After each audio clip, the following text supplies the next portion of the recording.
Viva Voz, com Vera Magalhães.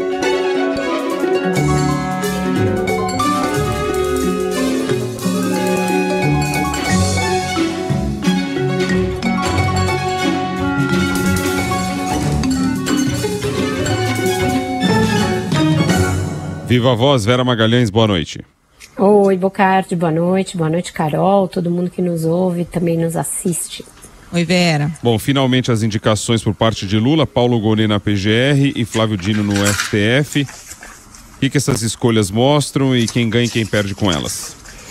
Elas mostram que o presidente ficou ali realmente firme no propósito dele, Bocardi, de indicar aqueles que mais lhe agradavam e que não se deixou ali levar por algumas restrições que principalmente o nome do ministro Flávio Dino passou a sofrer nos últimos meses. Ele levou muito tempo para fazer essas duas indicações, foi um recorde pessoal dele em termos de indicação para ministro do STF. Ele nunca tinha demorado tanto tempo para indicar alguém nos seus 2 mandatos anteriores e também não levou tanto tempo para indicar o Cristiano Zanin no início desse ano, e foi um recorde absoluto de todos os presidentes em termos de demora para indicar o titular do Ministério Público Federal. Ninguém nunca tinha levado tanto tempo para indicar um PGR. Então, não se pode dizer que não tenha sido algo refletido e amadurecido. Ele levou em consideração todas as ponderações que eram feitas, inclusive contrárias ao nome do Flávio Dino, e foi uma artilharia pesada aí ao longo dos últimos meses contra ele, vinda da oposição, vinda de setores da base aliada ali no centrão e também de mais próximo ainda, da esquerda. Setores do PT também bombardearam o nome do ministro da Justiça ao longo desse tempo, mas o Lula resolveu bancar a indicação. Quem mais ganha ali, além dos próprios, por óbvio, em termos de prestígio com essas indicações, são os ministros do Supremo Gilmar Mendes e Alexandre de Moraes. Eu, inclusive, perguntei às pessoas com as quais eu conversei, depois da confirmação dos nomes, se o entrevero entre o Supremo e o Senado na semana passada, no qual o governo foi de alguma maneira envolvido, tinha desempatado ou tinha levado ali mais alguns pontos para o carrinho do Dino e do Gonet, e tinha feito o Lula fazer essas indicações para tirar da frente qualquer mal-estar principalmente com o ministro Gilmar Mendes. Mas o que me disseram é que não, que ele já estava propenso a indicar esses nomes, mas que acham que isso pode ajudar a distensionar o ambiente, principalmente porque não seria o caso de agora premiar alguém do PT, tendo sido o líder do governo no Senado, Jacques Wagner, que é do PT, um dos responsáveis por agravar a situação ali entre o Senado e o Supremo. Então não teria sido por isso, mas acham que isso pode ajudar sim a desanuviar um pouco o ambiente. Então ministros Gilmar Mendes e Alexandre de Moraes,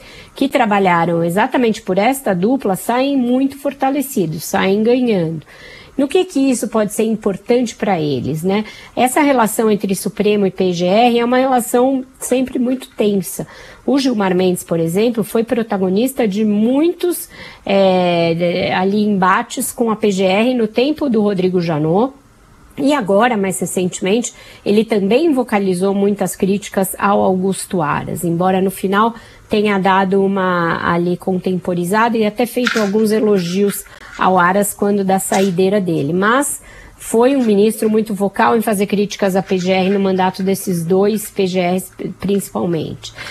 E o Alexandre de Moraes, por ser relator de alguns dos principais inquéritos aí em curso no Supremo e por ser também presidente do Tribunal Superior Eleitoral, é um ministro que tem muita relação com o Ministério Público, uma relação que também nem sempre foi das melhores nos últimos anos. O Ministério Público, em diversas ocasiões, acusou o ministro de passar por cima das prerrogativas do MP, com os inquéritos ali, o inquérito das fake news, com outros inquéritos, nem sempre concordou com o encaminhamento que ele deu a algumas questões. Então, ter alguém que tenha um bom relacionamento com o ministro Alexandre de Moraes vai fazer com que esses inquéritos avancem de uma maneira mais tranquila, sem tanto solavanco. Então, esse é o principal jogo do quem ganha.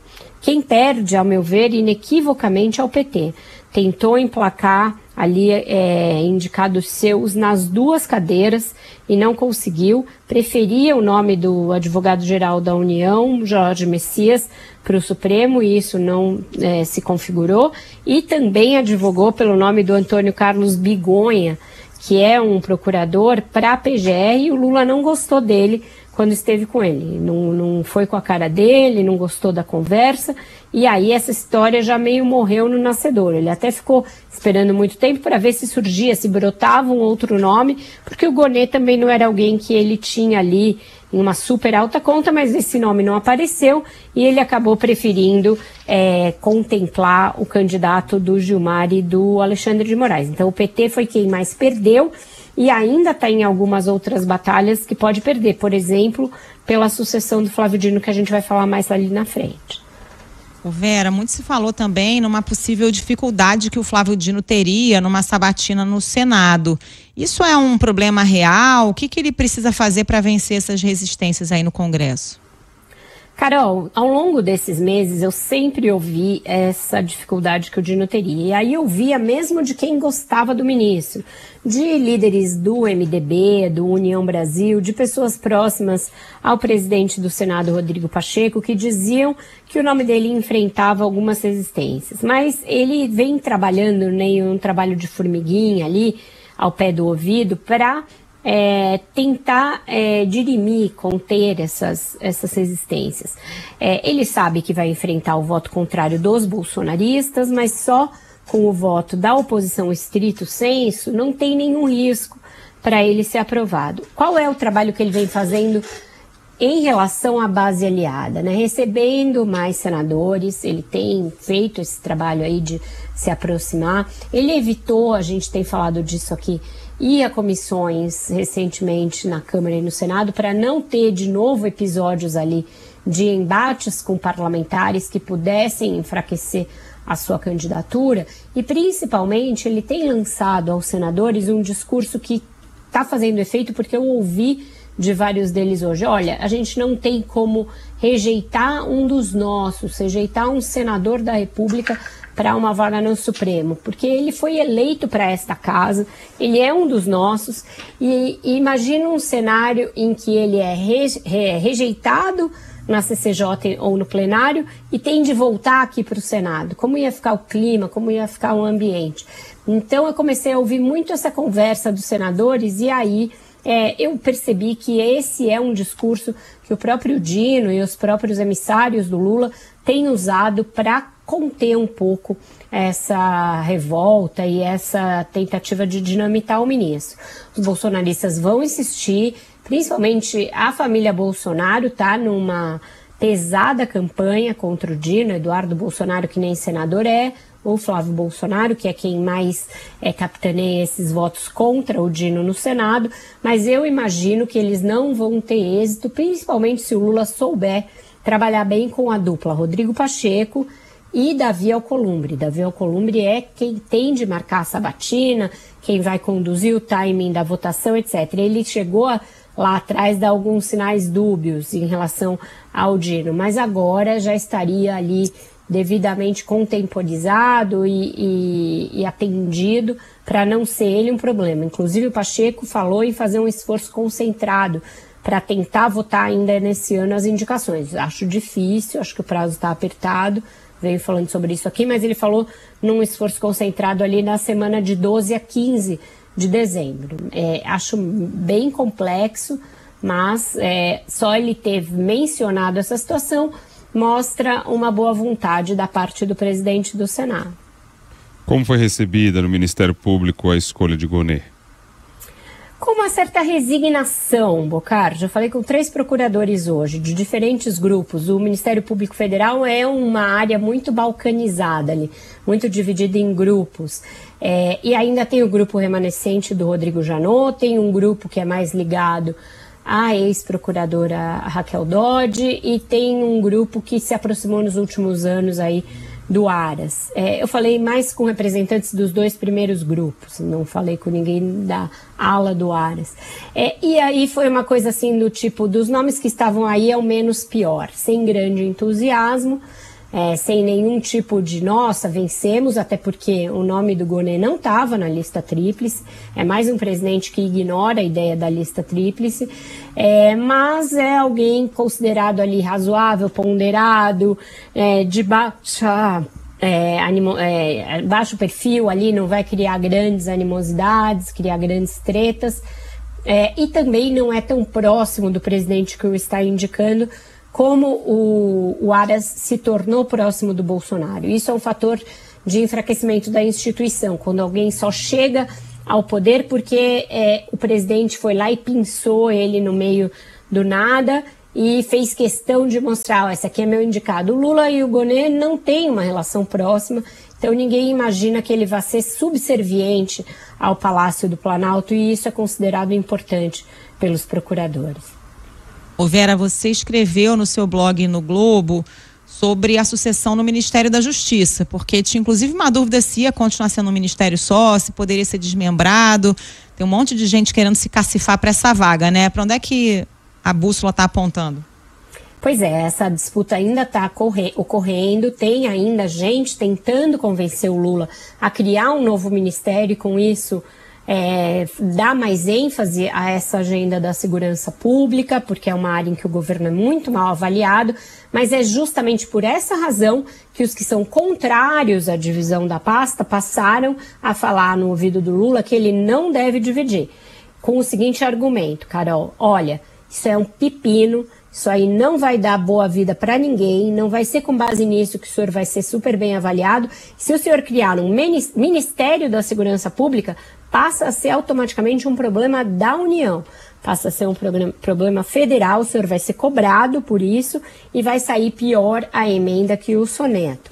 E aí os estados vão arrumar um jeito de se eximir da sua responsabilidade constitucional, porque a Constituição de 1988 deu prioritariamente aos estados a prerrogativa de cuidar da segurança e vão jogar tudo no colo do governo federal. Então esse é um argumento que neste momento, segunda-feira ali, dia 27, né, de novembro, está muito forte.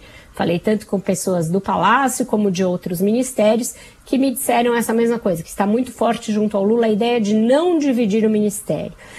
Neste caso, ele estaria mais propenso a colocar no lugar do Flávio Dino uma solução doméstica.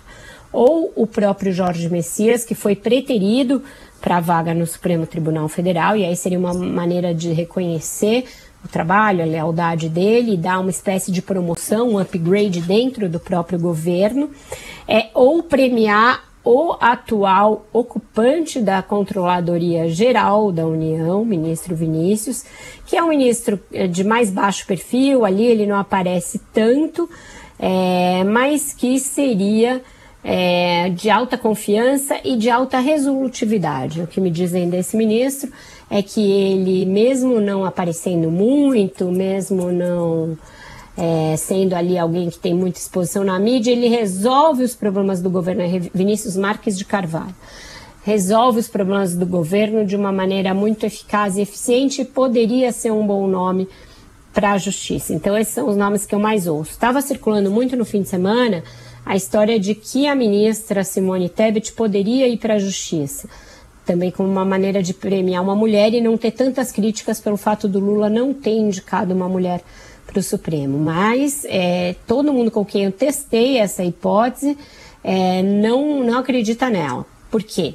Porque, principalmente, se a pasta permanecer junta, a Simone controlando a Polícia Federal, o PT não gostaria dessa ideia. Não quer alguém que seja de outro partido e até mesmo com pretensões à presidência da República no comando de um órgão tão sensível politicamente quanto é a Polícia Federal.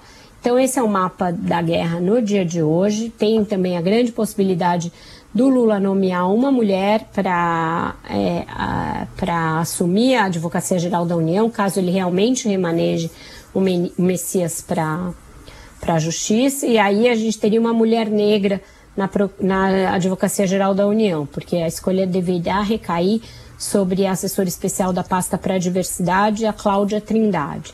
Então esse é o desenho que eu mais ouço, não tem nada fechado, não é martelo batido, mas é a maneira como as coisas estão se encaminhando, sendo discutidas para que o Lula reverta uma certa impopularidade junto às suas bases mais progressistas por não ter nomeado uma mulher e uma mulher negra para o Supremo e, enfim, contemplar também o Messias, que teria ficado um pouco chateado por não ter sido nomeado para essa vaga.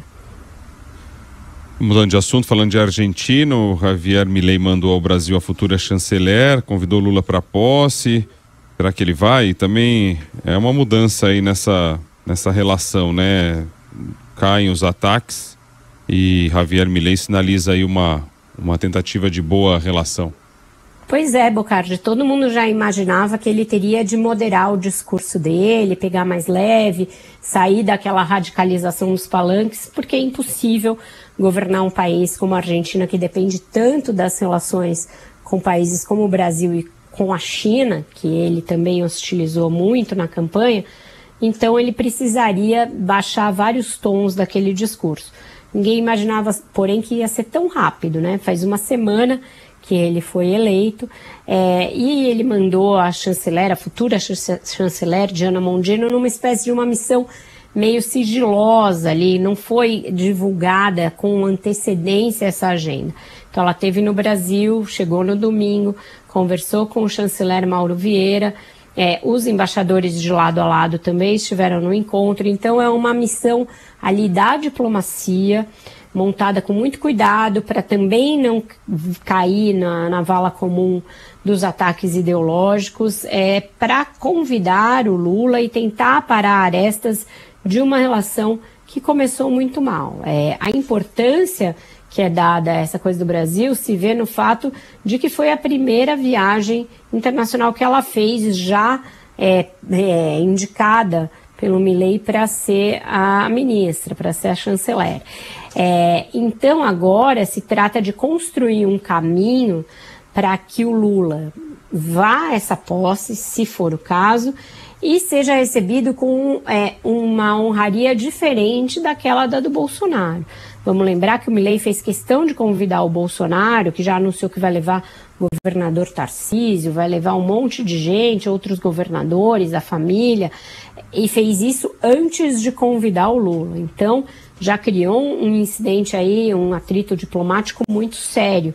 Para que o Lula vá, essa viagem vai ter de ser cercada aí de cuidados prévios, de uma precursora que garanta que não vai haver nenhum tipo de mal-estar, nenhum tipo de saia justa, por exemplo, o Lula e o Bolsonaro ficarem no mesmo local ou terem o mesmo tipo de tratamento. Uma coisa é o chefe de Estado e outra coisa é um ex-chefe de Estado, portanto um político ali da planície, que é o que o Bolsonaro é hoje. Então eu acho que antes de confirmar a ida do Lula, o Itamaraty vai procurar se certificar de todas essas garantias e também encontrar um discurso que mostre uma boa vontade do presidente do Brasil de fazer com que essas rusgas fiquem ali no momento da campanha e que os dois países tenham uma relação institucional de alto nível e bem resolvida dentro ali do que se espera das relações de dois países que têm uma mútua dependência e muito grande e que não podem viver um sem o outro e que o Mercosul também não sobrevive sem que esses dois países estejam muito antenados e afinados. Então, acredito que vai haver uma grande preocupação, um grande interesse dos dois lados em garantir a saída, mas ela ainda não está confirmada por parte do Itamaraty. Bom, então fechamos por hoje e segunda sem música. Segunda sem música, deixa eu só fazer um adendo, porque me chamou a atenção uma coisa que eu acabei de receber de uma fonte, Bocardi. Saiu agora há pouco uma felicitação por parte do Augusto Aras ao Flávio Dino para sua nomeação no Supremo Tribunal Federal. Então ele diz ali que recebeu com alegria, felicita o ministro Flávio Dino, etc, etc, blá, blá, blá.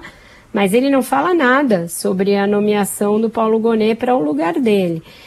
Pode ser que venha num outro tweet, mas esse daí já faz 1 hora.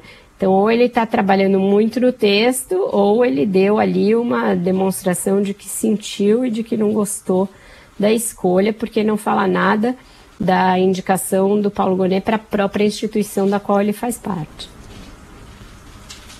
Fechado, então. Valeu, Vera. Obrigado por hoje. Uma boa semana para você.